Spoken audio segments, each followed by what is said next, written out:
Hello everyone. तो आज का वीडियो बहुत ही ज़्यादा इम्पोर्टेंट है क्योंकि आज मैं बताने वाला हूँ आपको सारी इम्पोर्टेंट चीज़ें मराठी से रिलेटेड। ठीक है। तो आज जो कुछ भी इम्पोर्टेंट होगा सारी वीडियो सारी चीज़ें मैं डिस्क्रिप्शन में लिंक कर दे दूंगा और जो भी होगा कमेंट में पिन कर दूंगा। ठीक है। इंपॉर्टेंट चीज़ें जितने भी हैं मराठी एग्जाम के लिए सब कुछ लाइन से। ठीक है। सब हम लोग आज डिस्कस करेंगे। आ जाओ शुरू करते हैं। सबसे पहले देखो, मराठी में आपको फॉर्मेट क्या है। गद्य आता है आपको 14 मार्क्स का, साथ साथ, और फिर अनसीन आता है 4 मार्क्स का। इसमें से कुछ भी आईएमपी नहीं है, मतलब मैं कह नहीं सकता कौन से चैप्टर से क्या आ जाएगा। फॉर्मेट आपको पता है तो उसके बारे में हम लोग ज्यादा नहीं जाएंगे। पद्य में अगेन रस ग्रहण पर आ जाते हैं हम लोग।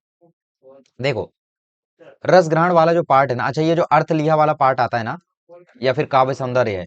काव्य सौंदर्य में यहाँ पे बेसिकली एक्सप्लेन करना रहता है कि भावार्थ क्या है उसका, उस लाइन का। ये तो भावार्थ कैसे एक्सप्लेन करते हैं, मराठी भावार्थ, इसका ऑलरेडी वीडियो वगैरह है। नहीं भी है तो देखो सिंपल सी बात है, अगर है तो मैं लिंक कर देता हूँ, अगर नहीं है तो मैं लिंक ना देकर बता देता हूँ। देखो, भावार्थ कैसे आपको लिखना, आपने जो भी टीचर से एक्सप्लेनेशन में सुना था बस वही लिख दो, हो जाएगा काम। मैं वही लिख कर आया था, मैंने कोई नवनीत खोल के बैठा नहीं था कि भाई सारे भावार्थ रट्टा मारो। नहीं होता भाई, रट्टा वट्टा नहीं होता मेरे से। ठीक है। बस आपको वही लिखना है। अब देखो, जैसे मैं रस ग्रहण की बात करूं, कुछ लोग पूछ रहे थे कि रस ग्रहण में कैसे बेटर स्कोर कर सकते हैं। देखो, कवि कवित्री 1 मार्क्स फिक्स है, प्रॉपर ही लिखोगे। विषय प्रॉपर ही लिखोगे। देखो दिक्कत कहाँ आती है, जैसे तुम सरल अर्थ लिख रहे हो, ये प्रॉपर तुम्हें 2 मार्क्स मिल जाएंगे अगर तुमने मतलब जो भी टीचर से सुना है उसको एक्सप्लेन करते हो तो।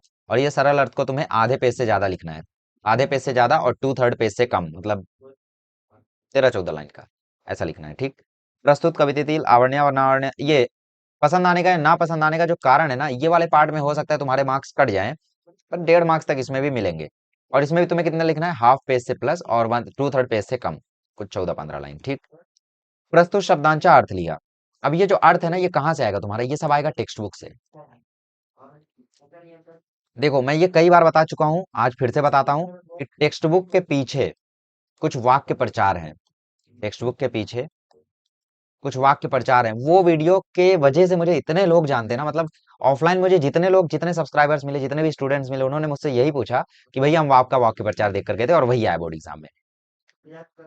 तो थोड़ा बुरा भी लगता है कि यार मैं मैथमेटिक्स ज्यादा पसंद करता हूँ। वो लोग अगर मुझे मैथमेटिक्स से बोले तो मिले हैं, ऐसे 2-3 लोग मिले हैं कि जिन्होंने बोला मैथ्स में आपका ही लेक्चर देखा था या साइंस में आपका लेक्चर देखा था, जो भी है। बट मैक्सिमम मुझे इसी के मिलते हैं कि भाई मैंने आपका वाक्य प्रचार देखा था, वही आया बोर्ड एग्जाम में। वही आता है, उसमें मैंने लिखा था 100% यही आएगा। उसको मैंने अपने बोर्ड एग्जाम से पहले प्रेडिक्ट कर दिया था। तो टेक्स्ट बुक के पीछे कुछ समानार्थी शब्द होते हैं, कुछ शब्दार्थ होते हैं। तो उन शब्दार्थ को एकदम प्रॉपरली तुम्हें प्रिपेयर करना है, थरली एकदम A to Z सब कुछ बढ़िया से करके जाना है। उसके अलावा कुछ वाक्य प्रचार होते हैं, मतलब मुहावरे होते हैं। तुम्हें नवनीत लेकर सारे मुहावरे रटते नहीं बैठने, तुम्हें वाक्य प्रचार कुछ कुछ टेक्स्ट बुक के पीछे बस वही करके जाओ। शब्दार्थ करके जाओ, वो तो आएगा ही, कविता में, रसग्रहण में, या फिर कहीं पर भी आएगा। वाक्य प्रचार करके जाओ, वो तो 100% आएगा, 4 मार्क्स का आता है। और एक वीडियो मैं पिन किया हूँ, डिस्क्रिप्शन में लिंक दिया हूँ उसकी, वाक्य प्रचार करके वो वीडियो, उसको देख लो, उसमें मैंने पीडीएफ वगैरह बना के दे दिया है। 4 मार्क्स फिक्स है तुम्हारे यहीं पे, ग्रामर में। ठीक। फिक्स है। आईएमपी चीज है, देख लो भाई, पूरा देख लो। स्थूल वाचन में कुछ भी टेक्स्ट बुक के बाहर से नहीं आएगा। जैसे जैसे टीपा लिया, व्युत्पत्ति कोशाचे कार्य, टेक्स्ट बुक में दिया है। Sky the limit, text book का क्वेश्चन है, टेक्स्ट बुक का क्वेश्चन है।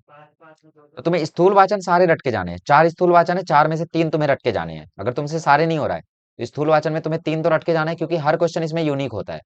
हर क्वेश्चन यूनिक होता है। तो स्थूल वाचन में आता है 3 क्वेश्चन, तो जैसे तुम 4 में से अगर 3 रट के जाते हो, और मान लो जो तुमने नहीं रटा है उससे भी एक क्वेश्चन आ गया, तो 3 में से 2 ही करना होता है, तो तुम उसको स्किप कर सकते हो।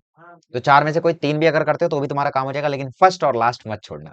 लास्ट से जरूर आएगा, फर्स्ट से जरूर आएगा, बीच में 2 में से किसी से गायब करेगा वो। तो फर्स्ट और लास्ट मत छोड़ना।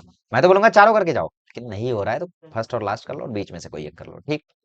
स्थूल वाचन ऐसा करना है। और डिट्टो एज इट इज तुम्हें रट्टा मारना है इसे। एज इट इज तुम्हें रट्टा मारना है इसे। ठीक है। रट्टा मारना है, जो भी तुम्हें समझ में आता है पूरा का पूरा रट्टा मारना है, अच्छे से लिखना है। ठीक। अच्छा, टीपा लिया, ग्रामर सब कुछ। अब देखो, टीपा लिया और स्वमत दोनों। अब देखो, भाषा अभ्यास में मैंने तुम्हें ग्रामर का एक वन शॉट डालूंगा मराठी का, तो उससे तुम्हारा ये भी हो जाएगा, ये भी हो जाएगा, इजी है। अब तुम्हें इसमें क्या वाक्य प्रचार, ये देखो, ये भी आपका टेक्स्ट बुक का, ये भी आपका टेक्स्ट बुक का, ये भी आपका टेक्स्ट बुक का, सब टेक्स्ट बुक का है वाक्य प्रचार। तो समानार्थी शब्द पाउस का किसको नहीं पता है, मधुर का किसको नहीं पता है, तो टेक्स्ट बुक से ही आया है। पाउस यार, वर्षा सबको पता है। ठीक है। शुरुआत, अंत, स्तुति का कुछ तो था, भूल गया मैं अभी। ठीक है। इसका क्या अनवाणी है, ये तो मुझे हमेशा याद रहेगा क्योंकि ये जीवन दीप से आ गया था।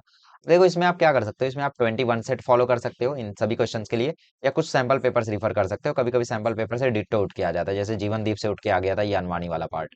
सैंपल पेपर्स रिफर कर सकते हो। फिर इसके अलावा तुम्हारे पास एक और ऑप्शन है, दैट इज नवनीत की डाइजेस्ट। नवनीत की डाइजेस्ट में टेक्स्ट बुक के पीछे, मतलब हर चैप्टर के बाद, नवनीत की डाइजेस्ट में हर चैप्टर के बाद कुछ कुछ ग्रामर दिए होता है, तो उन ग्रामर्स को अच्छे से तुम कर लो, उससे तुम्हारा काम हो जाएगा। वचन मतलब वगैरह भी तुम नवनीत के पीछे से कर सकते हो, वहां से तुम्हारा काम हो जाएगा। बहुत सारे एग्जाम्पल्स दिए हुए हैं, ठीक। विराम चिन्ह वगैरह का मैंने वीडियो पिन कर रखा है, उसको देख लो, कोई दिक्कत नहीं। लेखनीय अनुसार भी आप वीडियो देख सकते हो, उसमें कोई दिक्कत आपको होगी नहीं, ठीक है। अब उपयोजित लेखन में मैंने कुछ कुछ वीडियोस पिन कर रखे हैं राइटिंग स्किल से रिलेटेड, उन सभी को आप देख लो, उससे आपको एक फॉर्मेट मिलेगा, एक ट्रिक मिलेगी, तो उससे आप लोग करके जाओगे, ठीक। तो जितनी भी चीजें आईएमपी थी, जितनी भी छोटी मोटी ट्रिक थी, वो मैंने बता दी है। अब एक और वीडियो आएगा जिसमें बताऊंगा लास्ट मोमेंट टिप्स, लास्ट के दिन में आपको करना क्या है, ठीक है। चलिए, थैंक यू सो मच।